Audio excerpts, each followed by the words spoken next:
Really? You have the voice of Raven as a member of your main cast, and you don't have her voice this character? What, were you worried Cartoon Network might sue you or something?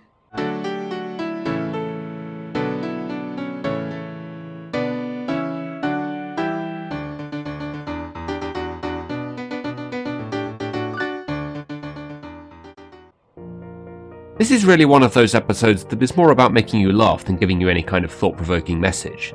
Though that isn't to say there aren't some interesting ideas here. I can certainly relate to the idea of having a relative that you don't have much in common with, but you still want to be friends with them. Pinky actually seemed fairly oblivious to the fact that Maud isn't much like her. And I think this can happen with siblings. You spend your whole childhood with them, so you don't really think much about the type of person that they are, but more who they are to you.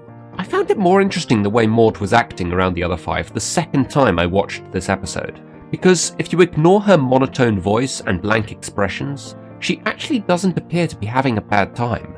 She liked the fabric Rarity gave her, she was interested in one of the rocks in the woodland area Fluttershy showed her, she read some of her poetry to Twilight, she wanted to help Applejack peel apples, and she was willing to take part in Rainbow's rock throwing contest even though she's not that interested in winning.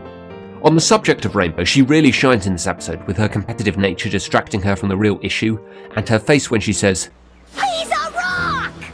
was absolutely priceless. I do have to agree with Rainbow about Maud. She is a difficult character to figure out. It's also one of the few times I think this show has done dry humour with her one-liners. These are my rocks. Sediments make me sedimental. And what is the delightful frock you're wearing now saying? It doesn't talk, it's a dress. It was kind of clever how there was no music when Maud is talking or doing something, so you can better understand the awkwardness of the way she is acting.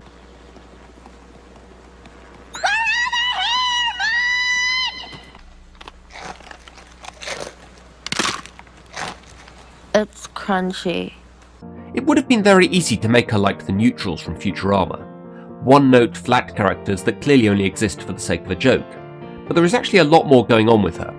She cares enough about Pinky to take action when she's in danger, as well as hold on to the rock candy necklaces despite the fact she doesn't like candy, yet she's nothing like her. I love this because it shows that you can become good friends with just about anyone if you try hard enough. I'm looking at you, haters of A Friend Indeed's ending.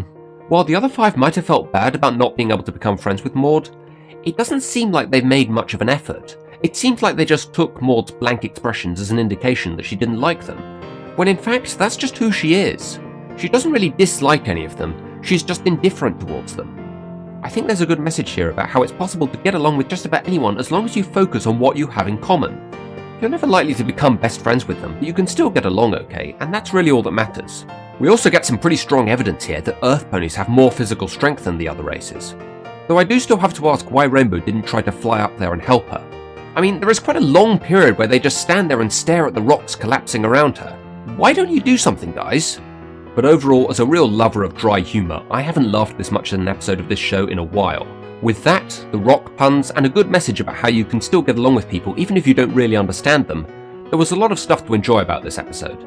I did feel like they could have focused a bit more on Pinky considering this was a Pinkie Pie episode, and it did drag a bit when Maud was on screen, though let's be fair, that was the idea. And I can see some people getting annoyed at the rock puns, and I'm certainly not going to take that for granted. Sorry. But mostly, I thought this episode was marvelous. Ha! Bet you thought I was going to say it rocked.